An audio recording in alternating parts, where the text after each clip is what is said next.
elegy is again a kind of a lyrical poetry.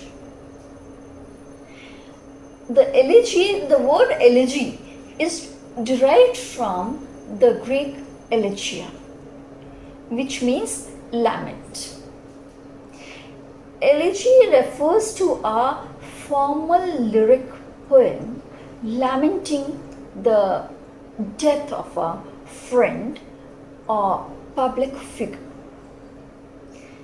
It's a poem of lament, praise, or consolation, usually formal and about the death of a particular person. Elegies can also mourn the passing of events or passions. The term elegy covers war songs, poems of love, and political verses in ancient Greece. An important characteristic is a powerful intertwining of emotion and expression. Elegy sets free the energy that is locked in grief and rage inside a person's heart. Poet confronts the mind with the fact that death is inevitable. It's a part of life, the last phase of life. And so, as to achieve recognition of this fact, and also serves to distance the mourner from the dead. So, in elegy, the poet invokes the spirit of the dead by repeating the name. This repetition almost replaces the dead and generates a feeling of consolation. So you find a movement from mourning to consolation in an elegy. The Greeks judged this composition by its form, not by subject matter. It was written in the elegiac measure, and the elegy then was a poetic form that was defined by a particular metrical pattern called elegiac couplets.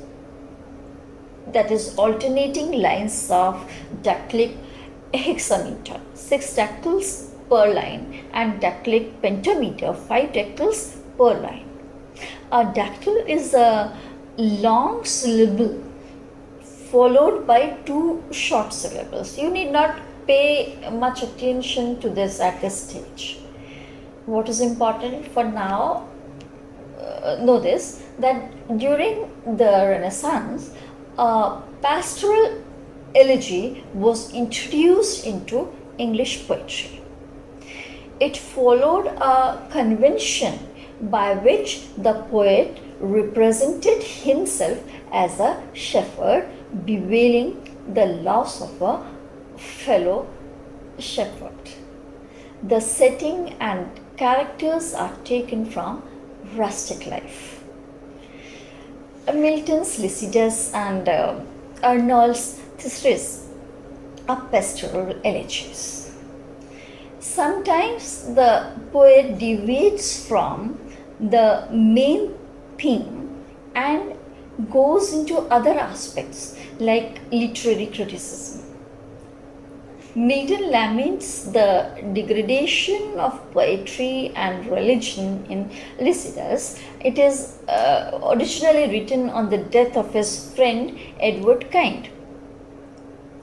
So, in the 18th century, the elegy flourished, particularly among English Romantic poets who valued the form of its personal and emotional qualities. The Romantics reinvented the traditional elegiac stanza, defining it as a quatrain, that is 4-line stanza, in iambic pentameter, that is 5 iambs per line. following an AB rhyme scheme. Thomas Ray's famous 18th century poem Elegy, written in country churchyard, is an example of this type of elegy. Gray's Elegy, written in the country churchyard, is an ideal elegy. It is a conscious work of art, not a spontaneous expression of sorrow. Gray's Elegy, written in a country churchyard, mourns the passing away of the forefathers into obscurity. Death leads the poet to the regions of thought. Shelley's Saturninus is an elegy on the death of his friend John Keats. The poem moves from mourning to consolation. Check the line. He lives, he wakes. It is death is dead, not he. Tennyson talks about the puzzle of life in memoriam. Though it was intended to be an elegy on its death of his friend Arthur Hallam. Matthew Arnold reflects on the course of the life of a mortal man in Rugby Chapel, though it was an elegy on the death of his father. These philosophical thoughts are digressions in relation to the main theme. This is what we see.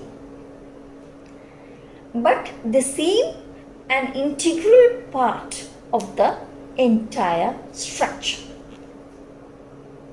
So, as we have seen, that elegies are of two kinds: personal elegy and impersonal elegy.